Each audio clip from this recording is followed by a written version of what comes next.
আজ আপনাদের সামনে দেখাবো আমি আন্ডারগ্রাউন্ড কোল মাইন্সে কিভাবে সাপোর্ট হয়।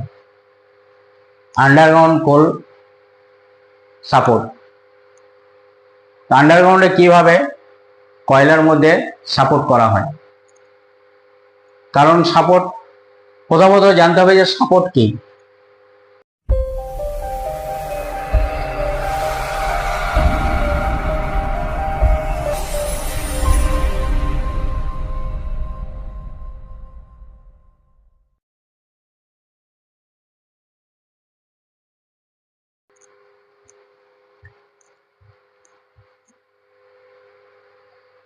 চলে এলাম, ধন্যবাদ। আপনাদের সামনে এলাম। আজ আপনাদের সামনে দেখাবো আমি আন্ডারগ্রাউন্ড কোল মাইন্সে কিভাবে সাপোর্ট হয়। আন্ডারগ্রাউন্ড কোল সাপোর্ট, আন্ডারগ্রাউন্ডে কিভাবে কয়লার মধ্যে সাপোর্ট করা হয়। কারণ সাপোর্ট প্রথমত জানতে হবে যে সাপোর্ট কি। সাপোর্ট শব্দের অর্থ কি। আমরা সাপোর্ট বিভিন্নভাবে ব্যবহার করি। আমরা আন্ডারগ্রাউন্ড মাইন্সে সাপোর্টকে একরকম ব্যবহার করি, আবার যারা পলিটিক্যাল ম্যান তারা সাপোর্টকে একরকম ভাবে ব্যবহার করে, আবার যারা নিডি পার্সন সাধারণ মানুষ তারা সাপোর্টকে একরকম ভাবে ব্যবহার করে। যেমন ধরুন, একজন পলিটিক্যাল ম্যান বলে, আরে আমি পার্টিতে দাঁড়িয়েছি, আমাকে সাপোর্ট করবি, তো এটা একরকম সাপোর্ট। কোনো অসহায় মানুষ, অসুস্থ মানুষ এলো, তাকে চিকিৎসা কাজে তাকে কোনো মানুষ সাপোর্ট করলো। আর আন্ডারগ্রাউন্ডে যখন আমরা খনন করি, খনন পদ্ধতি চালু থাকে, তখন এই যে চাল, সেই চালকে আটকে রাখার জন্য আমরা সাপোর্ট করি। সাপোর্টের অ্যাকচুয়ালি অর্থ হচ্ছে সহযোগিতা করা। সাপোর্টের অ্যাকচুয়ালি বাংলা এখানে হচ্ছে সহযোগিতা করা। তো এখানে আমরা সাপোর্ট মানে সহযোগিতা। কি সহযোগিতা না, যখন কয়লা আমরা কাটি, একটা শক্ত কয়লার শিম যখন আমরা কাটি, কয়লার শিম শক্ত থাকে, পুরোটাই সলিড থাকে, সেটাকে আমরা 4.2 মিটার বাই 3 মিটার হাইট করে বা 3 মিটারের কম হাইট করে, যেমন যেমন শিমের হাইট থাকে, যদি কোথাও 2 মিটার সিম হাইট থাকে আমরা সেখানে 2 মিটার কাটি। কোথাও যদি 5 মিটার সিমের হাইট থাকে আমি 5 মিটার কাটতে পারবো না, আমরা সেই 3 মিটারই কাটতে পারি। কেন, অ্যাজ পার রেগুলেশন 3 মিটারের বেশি আমরা সিমের হাইট করতে পারি না, মানে গ্যালারি হাইট, সিমের হাইট গ্যালারি হাইট, তো 3 মিটারের বেশি করতে পারি না। তা আমরা যখন কয়লা কেটে এগিয়ে যাই, ডেভেলপ করি কয়লাটাকে, মানে সুনটাকে এগিয়ে নিয়ে যাই, গ্যালারিটাকে এগিয়ে নিয়ে যাই, তখন আমাদের যে স্টারাগুলো থাকে সেই স্টারাগুলো তো একটা সলিড অবস্থায় ছিল। যখন কয়লা কেটে নেওয়া হয় তখন স্টারাগুলো কিন্তু ডিসকন্ট্রোল হয়ে যায়, তাদেরও মধ্যে কিন্তু অস্থিরতা সৃষ্টি হয়। তো সেই অস্থিরতার ফলে কি হয়, উপরের যে চাল মনে করুন আমরা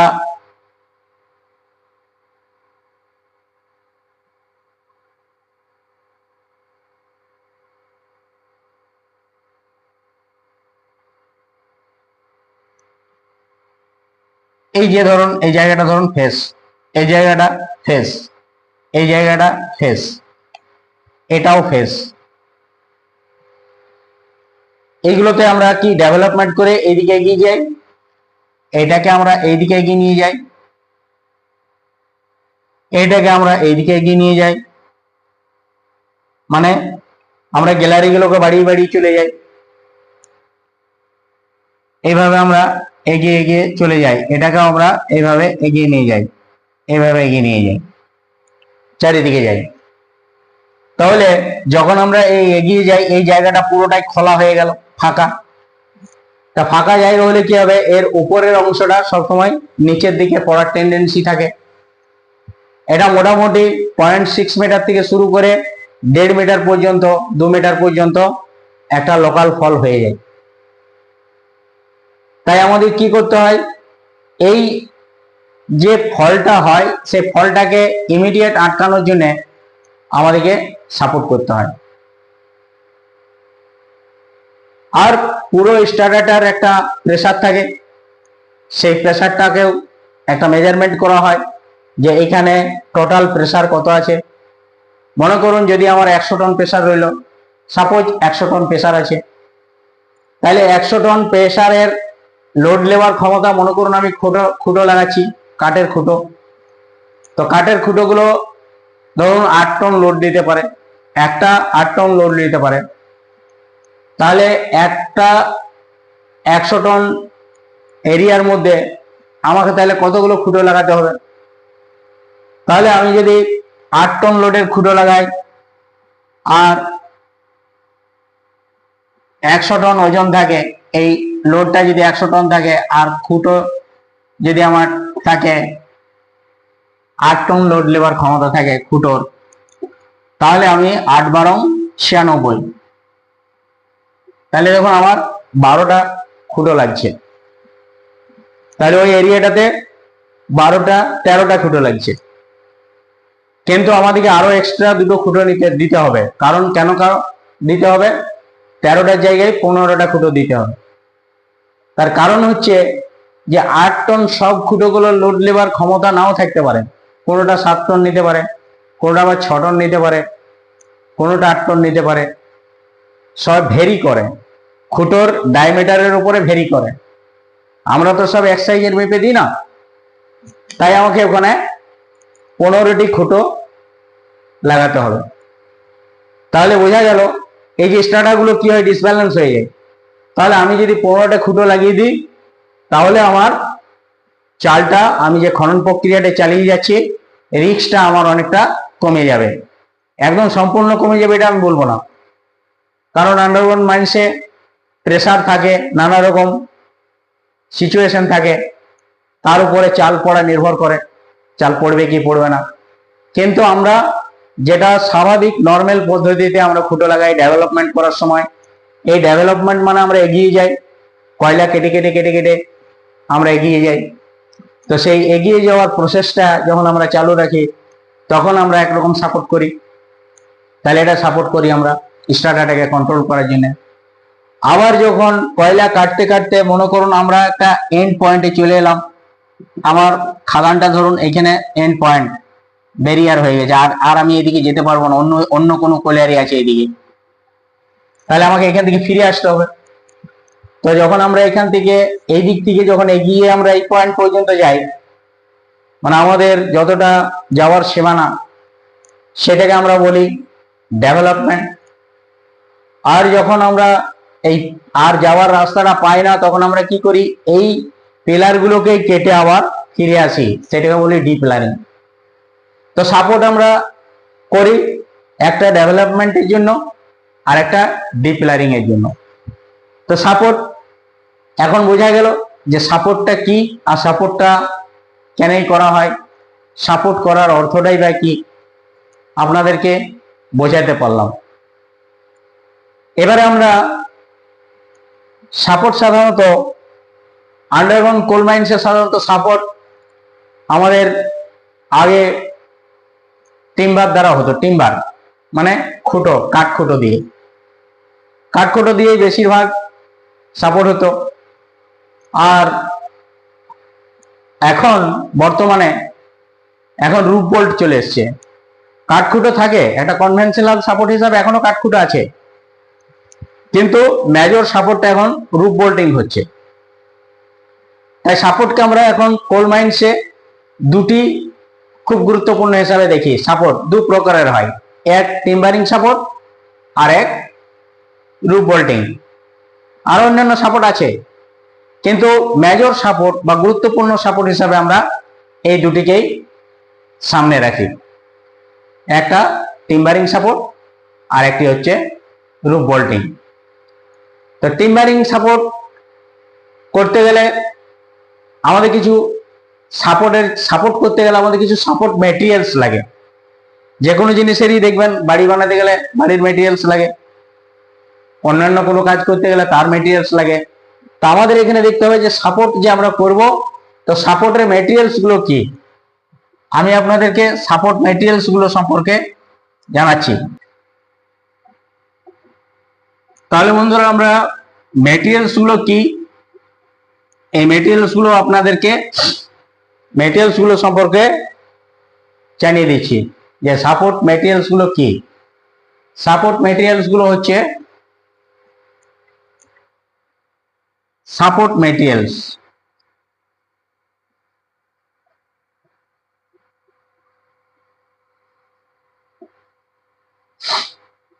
সাপোর্ট ম্যাটেরিয়ালস। এক নম্বর হচ্ছে টিম্বার,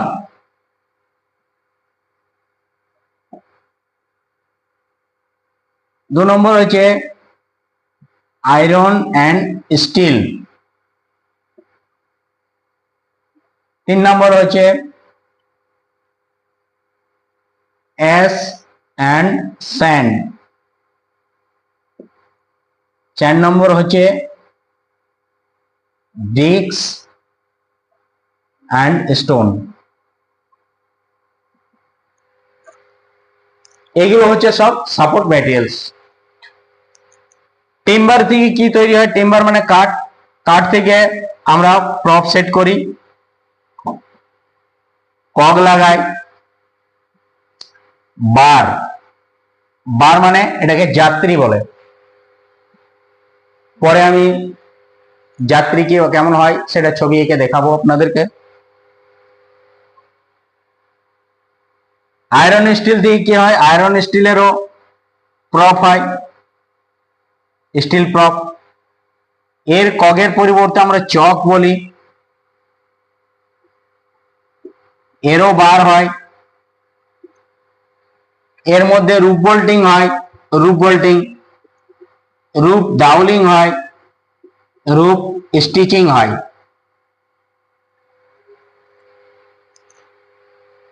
তাহলে আয়রন এন্ড স্টিল দিয়ে কি হচ্ছে? প্রপ হচ্ছে, চক হচ্ছে, আর বার হচ্ছে রুপ বোল্টিং, রুপ ডাউলিং, রুপ স্টিচিং। এই সমস্ত। আর অ্যাশ আর স্যান্ড কি হয়? ডাইরেক্ট আন্ডারগ্রাউন্ড মাইন্সে প্যাকিং করা হয়। যখন কোনো জায়গা খনন করে নেওয়া হয়, সেই জায়গাটাকে আমরা যখন ফিল আপ করি, তখন সেখানে স্যান্ড, যেখানে অ্যাভেলেবেল স্যান্ড নাই সেখানে ব্লাস্ট ফার্নেস বা ছাই এগুলোকে ঢুকিয়ে দেওয়া হয়, যাতে স্ট্রাটাটা ধস না নামে। আর ব্রিক্স স্টোনটা কি? অনেক সময় আর্চিং সাপোর্ট করতে হয়, সাইড সাপোর্ট করতে হয়, অনেক সময় কগের পরিবর্তে ব্রিক্স দিয়ে সাপোর্ট করা হয়। যেখানে ব্রিক্স অ্যাভেলেবেল নাই সেখানে স্টোন দিয়ে সাপোর্ট করতে হয়। তাহলে এটা হচ্ছে আপনার সাপোর্টের ম্যাটেরিয়ালস। তাহলে বোঝা গেল যে টিম্বার দিয়ে প্রপ। তাহলে ম্যাটেরিয়ালস গুলো হচ্ছে এগুলো, আর সাপোর্ট গুলো হচ্ছে এগুলো। যেমন প্রপ একটা সাপোর্ট, কক একটা সাপোর্ট, বার একটা সাপোর্ট, যেমন রুপ বোল্টিং একটা সাপোর্ট, রুপ ডাউলিং একটা সাপোর্ট, রুপ স্টিচিং একটা সাপোর্ট। এগুলো আমি পরে আপনাদেরকে আরো বিস্তারিত ভাবে ভিডিও করে করে দেখাবো যে এগুলো কিভাবে করা হয়, সাপোর্ট গুলো কিভাবে করে। এই সাপোর্ট গুলো করবার সময় আর কি কি থিওরি মেনটেন করতে হয়। তো এখন আমরা সাপোর্ট করার যে থিওরি, সে থিওরি গুলো আপনাদের সামনে দেখাবো।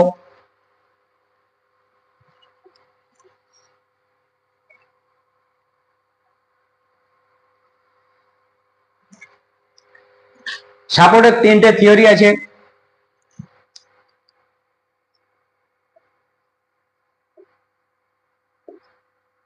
থিওরি অফ সাপোর্ট,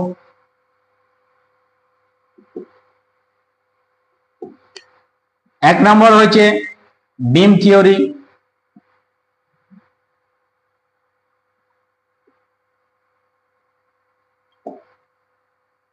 দু নম্বর হচ্ছে সাসপেনশন থিওরি,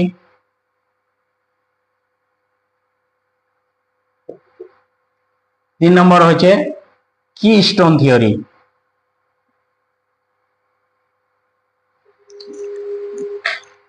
তাহলে তিন রকমের আমরা সাপোর্টের থিওরি পাচ্ছি। এক নম্বর হচ্ছে বিম থিওরি, দু নম্বর হচ্ছে সাসপেনশন থিওরি, তিন নম্বর হচ্ছে কিস্টোন থিওরি। বিম থিওরিটা কেমন না, যখন আমার স্টার্টারগুলো পরপর এইভাবে সাজানো থাকে, এইভাবে সাজানো থাকে, এবং আমরা যখন রুপ বোল্টিং করি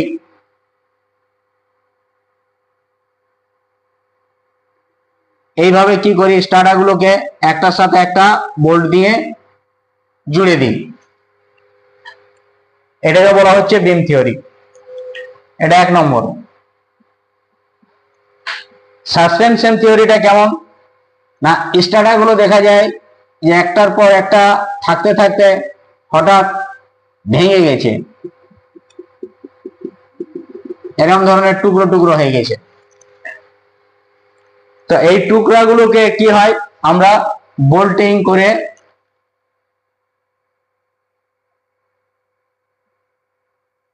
বোল্ট করে দিই।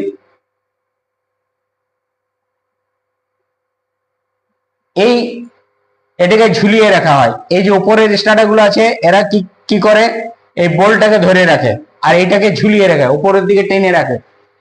এই উপরের দিকে যে ঝুলিয়ে রাখছে এটাকে সাসপেন্ড অবস্থায় রাখছে, ঝুলিয়ে রাখছে, এই জন্য এটাকে বলা হয় সাসপেনশন থিওরি। এটা দু নম্বর।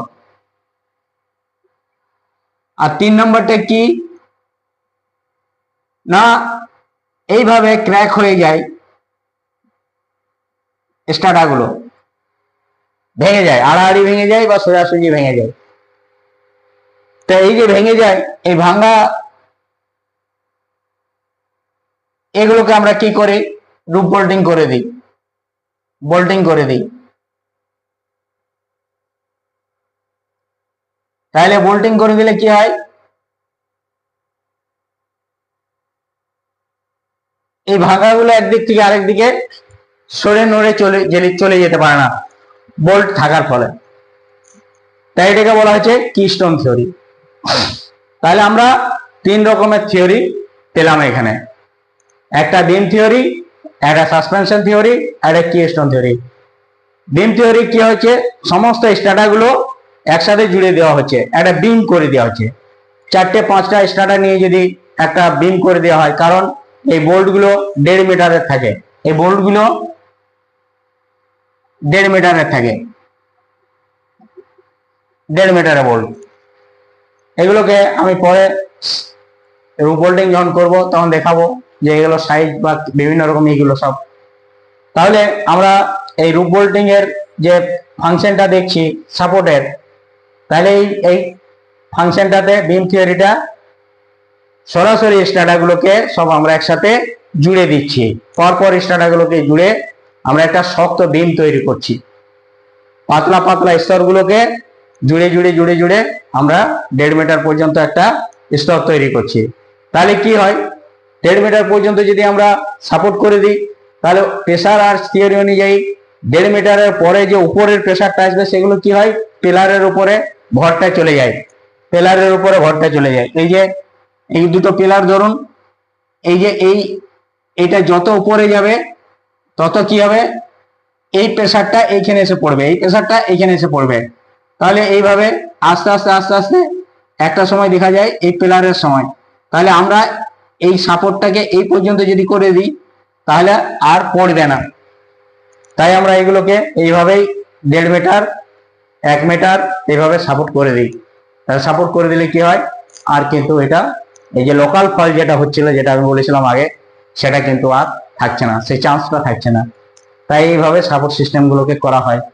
সাসপেনশন থিওরি বললাম যে স্টার্টারগুলো কিছুটা থাকে, বাকিগুলো ভঙ্গুর থাকে, সেটাকে ঝুলিয়ে রাখা হয়। আর এগুলো কি সব ভঙ্গুর থাকে, সেগুলোকে আবার বোল্টিং করে দেওয়ার পরে কি হয়, এগুলো আর ছেড়ে একজন আরেকজনকে ছেড়ে বেরিয়ে আসতে পারে না, পড়ে যেতে পারে না।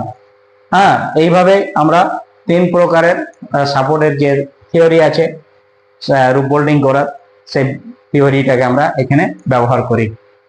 তো যদি চ্যানেলটি আপনাদের ভালো লাগে তাহলে আপনারা সাবস্ক্রাইব অবশ্যই করবেন, আর শেয়ার করবেন, বেশি বেশি করে শেয়ার করবেন বন্ধুদের সাথে এবং অন্যান্যদের সাথে। লাইক করবেন, যত লাইক করবেন তত আমি উৎসাহিত হব।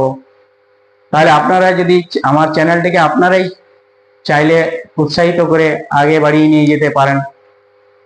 যত বেশি বেশি করে আপনারা শেয়ার করবেন, সাবস্ক্রাইব করবেন, লাইক করবেন, আমি তত বেশি বেশি উৎসাহিত হব। তা আশা করব যে আপনারা আমার চ্যানেলটিকে এগিয়ে নিয়ে যেতে সাহায্য করবেন। আজ এই পর্যন্তই, পরে আবার আমি সাপোর্ট নিয়ে আবার দেখাবো পরের ভিডিওয়। ধন্যবাদ।